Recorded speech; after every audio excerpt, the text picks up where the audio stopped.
విజయవాడలో తుమ్మలపల్లి కళాక్షేత్రంలో Bharat Ratna doctor BR Ambedkar గారి జయంతి సందర్భంగా నిర్వహించిన కార్యక్రమాల్లో సమాజంలో సమానత్వం, న్యాయం, హక్కుల ప్రాముఖ్యతపై నాయకులు ప్రస్తావించారు. అంబేద్కర్ గారు ఎదుర్కొన్న కష్టాలు, అవమానాలు ఆయన్ను వెనక్కి తగ్గించలేకపోయాయని, అవే ఆయన్ను మరింత గొప్ప లక్ష్యాల వైపు నడిపించాయని పేర్కొన్నారు. విద్యతోనే వ్యక్తి ఎదగాలని, ఆయన చూపించిన మార్గాన్ని ప్రతి యువత అనుసరించాలని పిలుపునిచ్చారు. ఈ సందర్భంగా ముఖ్యమంత్రి నారా చంద్రబాబు నాయుడు నాయకత్వంలో ప్రభుత్వం అమలు చేస్తున్న సంక్షేమ కార్యక్రమాలు, గురుకుల పాఠశాలలు, హాస్టల్ సదుపాయాలు, విద్యార్థులకు అందిస్తున్న అవకాశాలపై వివరించారు. ముఖ్యంగా ఎస్సీ, ఎస్టీ, బీసీ వర్గాల అభివృద్ధి కోసం తీసుకుంటున్న చర్యలు అంబేద్కర్ గారి ఆశయాలకు అనుగుణంగా ఉన్నాయని మాదిగ కార్పొరేషన్ చైర్మన్ ఉండవల్లి శ్రీదేవి తెలిపారు.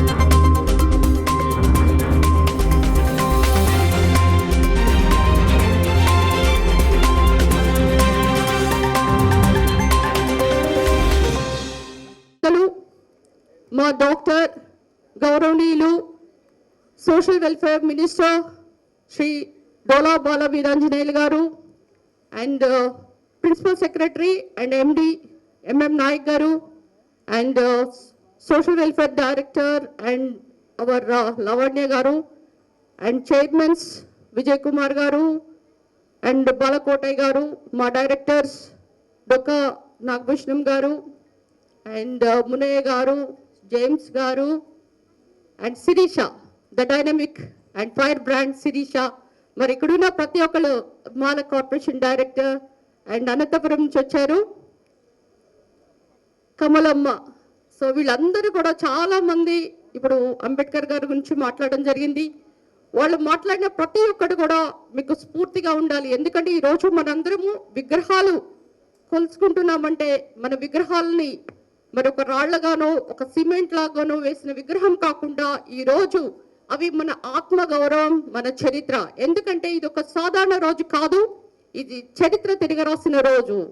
మన హక్కులు, గౌరవం, మన భవిష్యత్తు.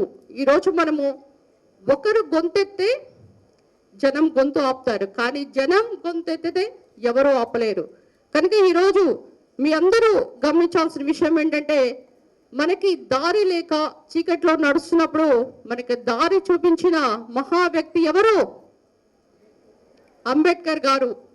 ఈరోజు నాయకుడు అంటే మాటలు కాదు, ఎందుకంటే అధికారంలోకి వచ్చినప్పుడు మరి మనం చెప్పిన వాగ్దానాలు నిలబెట్టడం చాలా కష్టం. కానీ ఈరోజు మన గౌరవ ముఖ్యమంత్రి శ్రీ నారా చంద్రబాబు నాయుడు గారు చెప్పడం సులువు కానీ చేయటం కష్టం అనే మాట నుంచి తీసేసి ఈరోజు మనందరికి కూడా మరి మన కష్టం మన దగ్గరే ఉండాలి, పిల్లల వరకు వెళ్ళకూడదు అని మనందరం కూడా ఇక మౌనం వద్దు, మనకు భయం వద్దు, మనం వెనక్కి వెళ్ళే పరిస్థితి లేదు అని ఈరోజు ప్రతి ఒక్కటి కూడా సోషల్ వెల్ఫేర్ డిపార్ట్మెంట్కి ఎన్ని నిధులు ఇచ్చారంటే, రాబోయే రోజులు కూడా మీ అందరికీ ఒక కార్ డ్రైవర్ అంటే డ్రైవర్గా కాదు ఓనర్ కావాలని మరి మీ అందరికి కార్లు ఇచ్చి బెస్ట్ అవైలబుల్ స్కూల్స్ అండ్ భూమి కొనుగోలు పథకం ప్రతి ఒక్కటి చాలా తీసుకొచ్చి మన ఎస్సీస్ని ఏ విధంగా మరి ముందు నడిపారో మీ అందరికీ తెలుసు. ఈరోజు బాబాసాహెబ్ అంబేద్కర్ గారు చెప్పాలంటే ముందుగా ఆయన ఎన్ని కష్టాలు పడ్డారో మీకు తెలుసు. ఎందుకంటే చదువుతున్న టైంలో ఆయన ఎలాగా 1900 సమయంలో అంటే ఆల్మోస్ట్ మరి ఏ విధంగా మనకి ఎలా చదువుకున్నారు బాల్యంలో, ఆయన ఎలా చదివాడు? మనలాగా ముందు వరుసలో కూర్చున్నాడా, ఇలా స్టేజ్లో ఉన్నాడా? లేదు కదా. ముందు వరుసలో కూర్చొని దానికి టైం లేక మరి ఆయన లోపల కూడా రానివ్వకపోతే మరి వెనుక వరుసలో కూర్చొని ప్రతి ఒక్క విషయాన్ని ఏ విధంగా గమనించి ఎన్ని అవమానాలు పడి మరి ఆయన ఏ విధంగా చదువుకున్నాడో మీ అందరికీ తెలుసు. ఆయన ఈరోజు అంటరానితనంపై ఎక్కుపెట్టిన ఆయుధం అంటే డాక్టర్ బిఆర్ అంబేద్కర్. ఎందుకంటే అలనాడు కుల మత విద్వేషాలతో మరి కరతాళ నాట్యం చేస్తున్నప్పుడు కుల మత వర్గ విభేదాలు వద్దు అని, అందరికీ సామాజిక న్యాయం కావాలని రాజ్యాంగంలో కూడా ఈనాడు రచించాడు. మరి అంబేద్కర్ గారి స్ఫూర్తితో ఈరోజు తెలుగుదేశం పార్టీ వ్యవస్థాపకులు శ్రీ నందమూరి తారక రామారావు గారు 1982 మార్చ్ 29న మనకి అంటే సరిగ్గా 44 సంవత్సరం క్రితం ఆయన స్థాపించారు.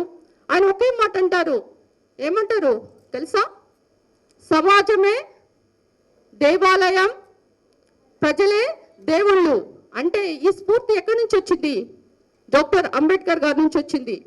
ఈరోజు మీరు మనందరం కూడా గర్వంగా అంబేద్కర్ గారిని ఏమని పిలుస్తాం? భారతరత్న అంటున్నామా లేదా?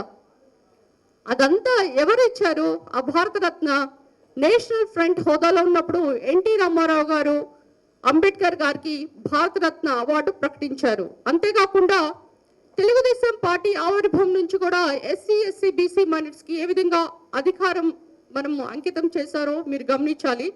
మరి ఇందాక చెప్పినట్లు అన్నయ్య డొక్కా మాణిక్యం గారు చెప్పారు ఏమని, కేఆర్ నారాయణ రాష్ట్రపతిగా, బాలయోగిని స్పీకర్గా, మరి ప్రతిభా భారతి గారిని శాసనసభ స్పీకర్గా, కాకి మాధవరావు గారిని మరి ప్రిన్సిపల్ సెక్రటరీగా, అలనాడు ఇలాంటి పదవులు ఏ పార్టీలో వచ్చినాయమ్మా? తెలుగుదేశం పార్టీలో. కనుక పాతకాలంలో మీ అందరికీ తెలుసు, మనకేమన్నా కష్టాలు వస్తే ఎస్సీలకి ఏదైనా హత్యలు కానీ ఏదైనా జరిగితే అందరూ కూడా ఎక్కడ పోయేవాళ్ళు? ఢిల్లీ పోవాల్సి వచ్చిన అవసరం ఉంది. కానీ అలా కాకుండా జస్టిస్ పున్నయ్య కమిషన్ అంటే వాళ్ళు 42 సిఫార్సులు ఇస్తే వాటన్నిటిని కూడా యాక్సెప్ట్ చేసి ఎస్సీ ఎస్టీ కమిషన్, ఇప్పుడు స్టేట్ ఎస్టీ ఎస్టీ కమిషన్ ఉంది తెలుసా మీకు? దాని కేఎస్ జవహర్ గారు కమిషనర్. సో ఇలాంటివి మనకి అంటే ఎస్సీ ఎస్టీలకి ఎవరికైనా అత్యాచారాలు జరిగితే అది నిరోధించడానికి తత్వర పరిష్కారం కొరకు మరి 22 మొబైల్ కోర్ట్స్, అంతేకాకుండా 23 స్పెషల్ కోర్ట్స్ కూడా పెట్టి మరి దళితులకి ఎక్కడికి పోకుండా ఫాస్ట్ ట్రాక్ మొబైల్ కోర్ట్స్ కూడా అరేంజ్ చేసి మరి దళితులకు కావాల్సిన సప్లాన్ నిధులు, మీ ఊర్లో రోడ్లు ఉన్నాయి, అంబేద్కర్ విగ్రహాలు ఉన్నాయి, మరి అన్ని కూడా డ్రైన్స్ అన్ని కూడా బాగున్నాయంటే అవి ఎవరిచ్చిన సప్లాన్ నిధులు? చంద్రబాబు నాయుడు గారు. ఎందుకంటే 2014 నుంచి 19 వరకు 7.5 లక్షల కోట్ల ఆయన బడ్జెట్ పెడితే 30 కోట్ల పైన, 1000 కోట్ల పైన కూడా ఆయన ఇచ్చి మరి అందరూ కూడా మనందరికీ కూడా పిల్లలు, ఎందుకంటే మన కష్టం మన దగ్గరే ఉండాలి. ఇప్పుడు నేనున్నానని అదే కష్టం పిల్లలకు రాకూడదు. కనుక మీరందరూ బాగా చదవాలి, బాగా ఎదగాలి అని డాక్టర్ బిఆర్ అంబేద్కర్ ఏం చెప్పారు? ఎడ్యుకేషన్ ఈజ్ ఫర్ ఆల్ అని చెప్పారు. అంతేకాకుండా ఎవరన్నా కానీ ఈ యొక్క రాష్ట్రం కానీ దేశం కానీ ప్రగతి ఎలా ఉంది అని అడిగితే ఆయన ఒక మాట చెప్తారు. ఏం చెప్తారంటే, అక్కడున్న ప్రగతి ఎలా చెప్తామంటే అక్కడున్న మహిళల ప్రగతిని బట్టి చెప్తానని కూడా ఆయన చెప్పాడు. మీకు కనుక అంబేద్కర్ గారి నుంచి తెలియాలంటే ఆయన ప్రపంచ మేధావి అని మీరందరూ చాలా మంది చెప్పడం విన్నారు. కానీ ప్రపంచ చరిత్రలో 6 మేధావులు ఉంటే వాళ్ళలో ఒకళ్ళు అంబేద్కర్ గారు. మరి లండన్ యూనివర్సిటీలో ఉన్న బుక్స్ అన్ని చదివిన ఒకే ఒక వ్యక్తి ఎవరు? అంబేద్కర్ గారు. ఎందుకంటే మీరందరూ ఇప్పుడు కనీసం రెస్పాన్స్ అవడమే కష్టంగా ఉంది. కానీ అన్ని బుక్స్ మనం మహా చదివితే ఎన్ని చదువుతాం? 10 చదువుతాం, ఒక 20 చదువుతాం, 100 చదువుతాం. కానీ ప్రపంచం మొత్తంలో ఎవ్వరూ చదవలేనట్లు లండన్ యూనివర్సిటీలో మొత్తం బుక్స్ కూడా ఆయనే చదివారు. 8 సంవత్సరాల పిహెచ్డి కోర్సు ఉంటే ఆయన ఎన్ని సంవత్సరాల్లో కంప్లీట్ చేశారో తెలుసా? 3 సంవత్సరాల్లో. అంటే ఆయన ఎంత త్వరితగతిన, ఎంత ఐక్యూ లెవెల్స్, ఫాస్ట్ నాలెడ్జ్ ఉందో మనం ఒకసారి గమనించాలి. ఎందుకంటే దళితులంటే శుభ్రం ఉండరు, చదవరు అనే మాటని పక్కన పెట్టిన ఒకే ఒక వ్యక్తి అంబేద్కర్ గారు. ఈ రోజు మనం ఇంత క్వాలిఫైడ్గా మరి ఇన్ని రకరకాల రంగాలలో ఐఏఎస్లు అయితేనేంటి, మినిస్టర్స్ అయితేనేంటి, శాసనసభ్యులు అయితేనేంటి, ఇంతమంది ఎవరి దయ వల్ల ఇక్కడ కూర్చున్నారు? డాక్టర్ బిఆర్ అంబేద్కర్ వారు మనకిచ్చిన హక్కుల వల్ల. కనుక ఈరోజు మీరందరూ ఆ హక్కులు ఇచ్చిన మహాభావుని మనం ఈరోజు గుర్తుపెట్టుకోవాలి. అయితే మీరందరూ కూడా ఒకసారి గమనిస్తే అంబేద్కర్ గారు ఏం చేశారు అంటే, బొంబాయిలో ఉన్నప్పుడు ఆయన న్యాయవాద వృత్తి ఉన్నప్పుడు దళితుల కొరకు, హక్కుల కొరకు పోరాడారు. మరి ఆయన శాసన మండలి సభ్యుడిగా ఉండి మరి 1947లో నెహ్రూ గారి గవర్నమెంట్లో న్యాయశాఖ మంత్రిగా ఉండి మరి రాజ్యాంగ రచన సంఘానికి కూడా అధ్యక్షులుగా ఉన్నారు. మరి 1951లో హిందూ కోడ్ బిల్ పెట్టినప్పుడు అది యాక్సెప్ట్ చేయలేదని ఆయన న్యాయశాఖ పదవికి ఆయన రాజీనామా ఇచ్చాడు. అంటే ఈ విధంగా చూస్తే ఆయన ఎంత భావజాలం ఎలా ఉందో, మరి ఆయన భావజాలంలో ఆయన వేసిన అడుగులతో ఆచరణ ఈరోజు మనం కలిగించుకోవాలి. అంతేకాకుండా ఈరోజు మనందరం కూడా చాలామంది ఎస్సీస్ని క్రిస్టియన్స్గా పరిగణించడం, లేకపోతే మన టెంపుల్స్ దగ్గర కూడా వెళ్లకుండా చాలామంది అడ్డుకున్న రోజుల్లో ఆయన దీన్ని వ్యతిరేకించి ఆయన బౌద్ధ మతం స్వీకరించారు. ఆయన కళ్ళు కూడా సరిగ్గా ఆయనకు డయాబెటీస్ ఉండేది, కళ్ళు కూడా సరిగా పనిచేయనప్పుడు మరి ఆయన స్పెక్స్ కూడా పెట్టుకొని మన భారత రాజ్యాంగాన్ని రాసి మనకిచ్చి ఆయన చనిపోవడం జరిగింది. మరి ఈరోజు అంబేద్కర్ గారు చాలా మంది ఇందాక చెప్పినట్లు ఆయన కొందరు వాడు కాదమ్మా, అందరి వాడు అంబేద్కర్.